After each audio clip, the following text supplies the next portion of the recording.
এই যে বন্ধুরা, বললাম না কচু আলুর তরকারি করব। আলুগুলোকে প্রথমে তেলে ভেজে নিয়েছি, আর মটরের ডাল ভিজিয়ে রেখেছিলাম, সেগুলোর বড়া ভেজে নিয়েছি। এটা আমি একদম পুরো নিরামিষভাবে করব। আর কচুগুলোকে এরকমভাবে কচুগুলোকে সব কেটে নিয়েছি। এই যে এরকমভাবে কচুগুলো সব কেটে নিয়েছি। উনি বলেছেন কচু খাও, থাকবে কিছু। কচু খেলে নাকি থাকবে কিছু, সেই জন্য দেখি কি থাকে। ওই জন্য আজকে পুরো নিরামিষভাবে। আর এদিকে হচ্ছে মটন, কালকে ষষ্ঠী গিয়েছে, আজকে বলেছে ছেলেমেয়েরা বললো কষা কষা মটন কষা করো, তাই কষাচ্ছি। এক কড়াইয়ে এটা দিয়েছি, দেরি হয়ে গেছে আজকে।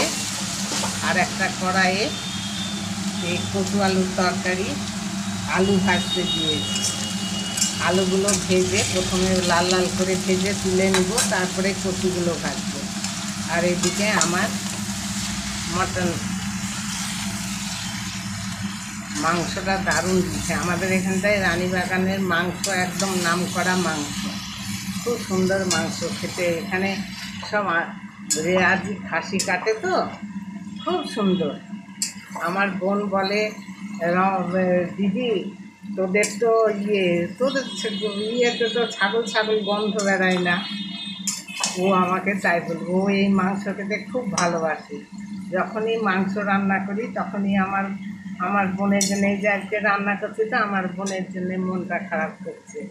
ও খেতে খুব, মানে বাড়িতে তো নিজে হাতে সব কিছুই করে, আমার এখানটায় এলে আমি যদি করি ওর রান্না খেতে খুব ভালো লাগে, ভালোবাসে এই খাসির মাংসটা খেতে। তাই রান্না করছি, ওর জন্যে আমার মন খারাপ করছে। এদিকে আলু ভাজতে বসিয়েছি।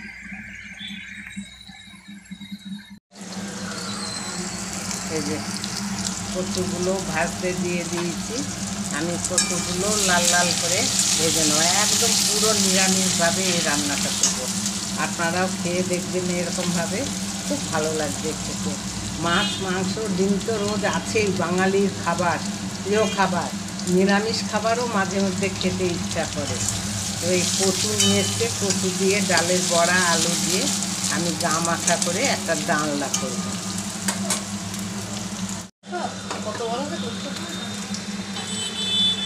এই যে মাটনের মধ্যে দুটো আমি গোটা রসুন ফেলে দিলাম। গোটা রসুন মাংসের মধ্যে খেতে খুব সুন্দর লাগে। দুটো রসুন দিয়ে দিলাম।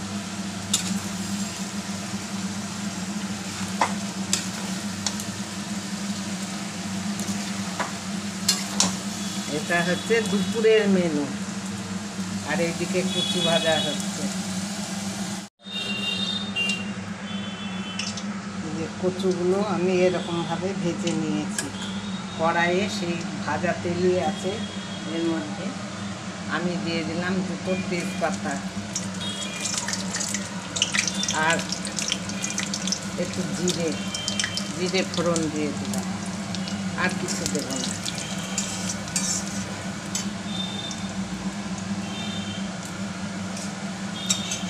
এবারে এইগুলো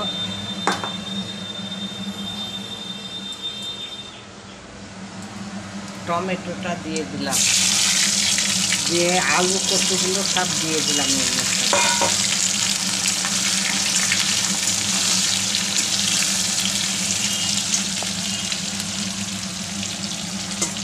আদা কাঁচা লঙ্কা বেটে রেখেছিলাম, সেটা দিয়ে দিলাম।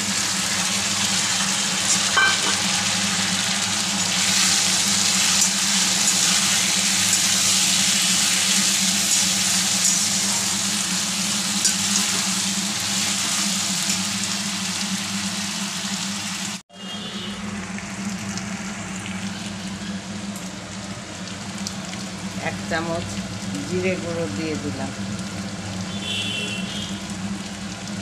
ধনে গুঁড়ো 1 চামচ দিয়ে দিলাম।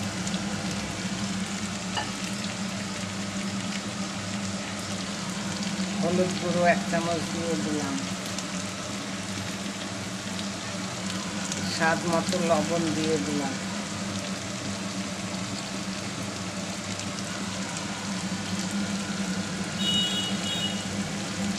কাশ্মীরি লঙ্কার গুঁড়ো অল্প একটু দিয়ে দিলাম কালারের জন্য। দিয়ে ভালো করে এবার এটাকে কষিয়ে নেব।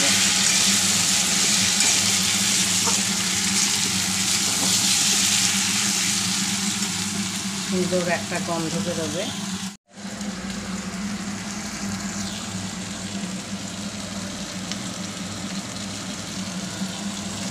স্বাদ মতো একটু মিষ্টি দিয়ে দেব। আপনারা যে যেরকম মিষ্টি খান সেই আন্দাজে দেবেন। দিয়ে এটাকে আমি ভালো করে কষিয়ে নেব। কালারটা এখনই কত সুন্দর চলে এসেছে।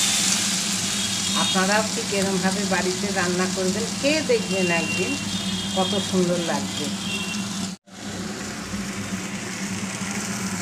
আমি একটু জল গরম করে রেখেছিলাম, কষা তেল ছেড়ে গেছে ওই থেকে।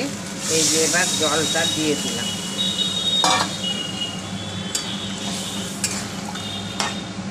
এবার এটাকে 10 মিনিট ঢেকে রেখে দেবো, কারণ কচুটা আলুটা সিদ্ধ হবে, তারপরে বড়াটা দেবো। ঢেকে রাখবো।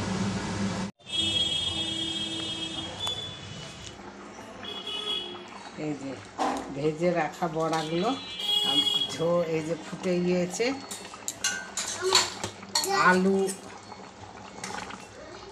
আলুও সিদ্ধ হয়ে গিয়েছে, কচুও সিদ্ধ হয়ে গিয়েছে। এই যে সিদ্ধ হয়ে গিয়েছে।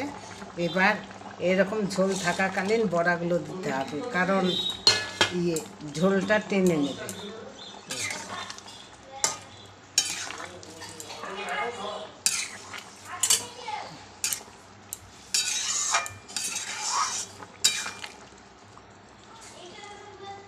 ডালের বড়া দিয়ে আপনারা এরকমভাবে অবশ্যই করে খেয়ে দেখবেন। খেয়ে দেখে বলবেন বাঙালি রান্নাঘর থেকে ভালোই রেসিপিটা করেছে, আপনারাই বলবেন। এবার একটু ঘি গরম মশলা দিয়ে নামিয়ে দেব। আমি একটা মশলা ভেজে রেখেছিলাম, জিরে, তারপরে এলাচ, লবঙ্গ, শুকনো লঙ্কা, তেজপাতা। গরম মশলা আর দিলাম না, এই ভাজা মশলাটা আমি একটু ছিটিয়ে দিলাম, সেন্টটা আরও সুন্দর হবে।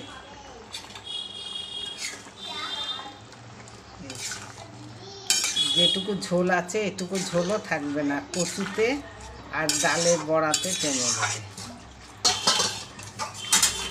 বন্ধুরা, এই রেসিপিটা এই যে দেখেছেন, গরম গরম ভাতে দারুণ লাগবে খেতে।